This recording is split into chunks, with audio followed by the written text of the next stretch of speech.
बच्चों, कैसे हैं आप? उम्मीद करती हूँ आप बढ़िया और एकदम मज़े में होंगे।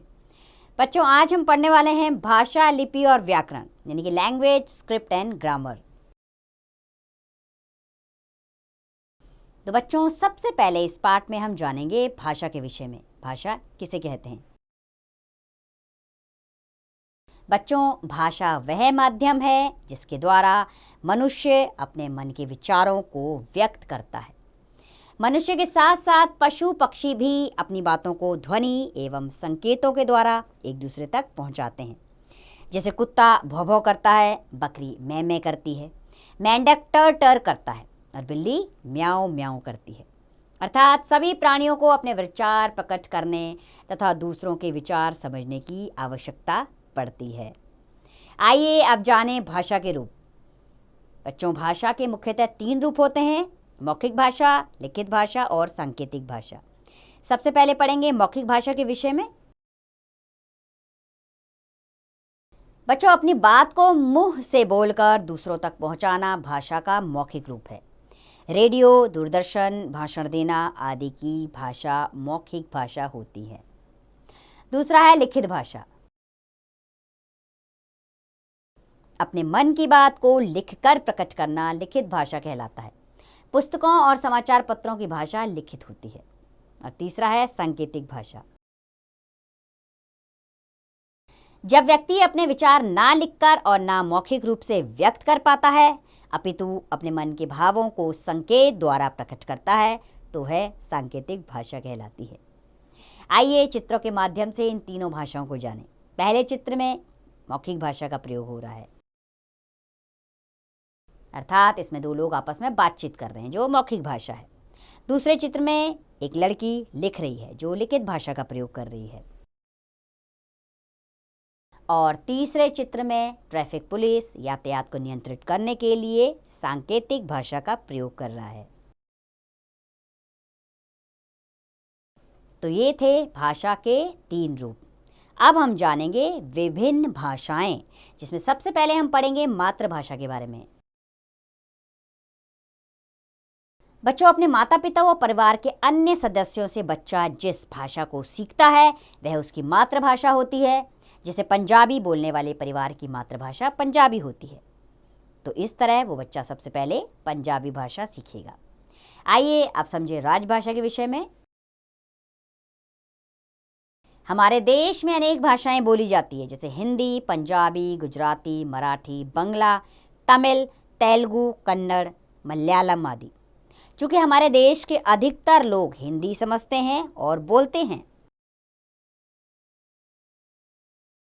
इसलिए हिंदी को राजभाषा के रूप में मान्यता दी गई है। अर्थात हिंदी हमारी राजभाषा है, सरकारी कामकाज की भाषा। भारत में 14 सितंबर हिंदी दिवस के रूप में मनाया जाता है। इसको मनाने का कारण है क्योंकि 14 सितंबर को हिंदी को राजभाषा का दर्जा प्राप्त हुआ था, इसलिए हर साल 14 सितंबर को हिंदी दिवस हम मनाते हैं। आइए अब जानें बोली क्या है। किसी भाषा का मौखिक रूप उसकी बोली कहलाता है। बोली भाषा का स्थानीय रूप होती है। यह स्थायी नहीं होती, यह क्षेत्र क्षेत्र पर बदलती रहती है। खड़ी बोली, ब्रजभाषा, अवधी, हरियाणवी, राजस्थानी आदि कई स्थानीय बोलियां हैं, जिनका प्रयोग भारत के भिन्न भिन्न भागों में किया जाता है। अब हम जानेंगे लिपि के विषय में। प्रत्येक भाषा को एक ही तरह से नहीं लिखा जा सकता, क्योंकि हर भाषा को लिखने का ढंग अलग अलग होता है।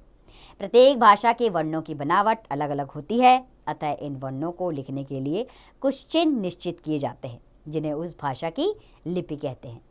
जैसे हिंदी को लिखने के लिए हम देवनागरी लिपि का प्रयोग करते हैं, अर्थात हिंदी की लिपि देवनागरी है।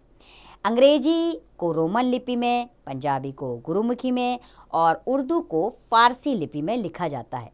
लिपि भाषा का लिखित रूप होती है, अर्थात जब हम लिपि समझेंगे उसी के बाद हम उस भाषा को लिख पाएंगे। आइए लिपि के बाद अब चले व्याकरण की ओर।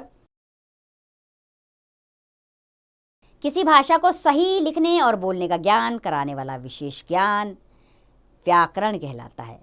अर्थात किसी भी भाषा को आप शुद्ध तरीके से तभी लिख सकते हैं जब उस भाषा के व्याकरण का ज्ञान आपको हो।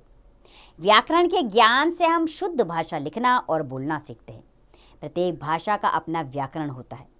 किसी भाषा के व्याकरण का ठीक ठीक ज्ञान होने पर ही व्यक्ति उस भाषा के प्रयोग में कुशल हो सकता है। तो बच्चों, एक बार हम आपके अभ्यास के लिए इस पाठ को दोहरा लेते हैं।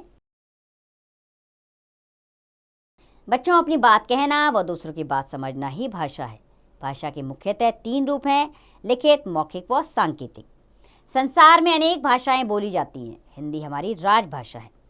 कोई भाषा जिन वर्णों में लिखी जाती है उस भाषा की उसे लिपि कहते हैं।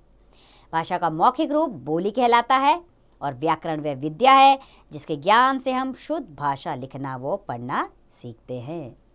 तो उम्मीद करती हूँ बच्चों, ये अध्याय आपको अच्छे से समझ आया होगा। अब इसका अभ्यास कार्य आप स्वयं कीजिए।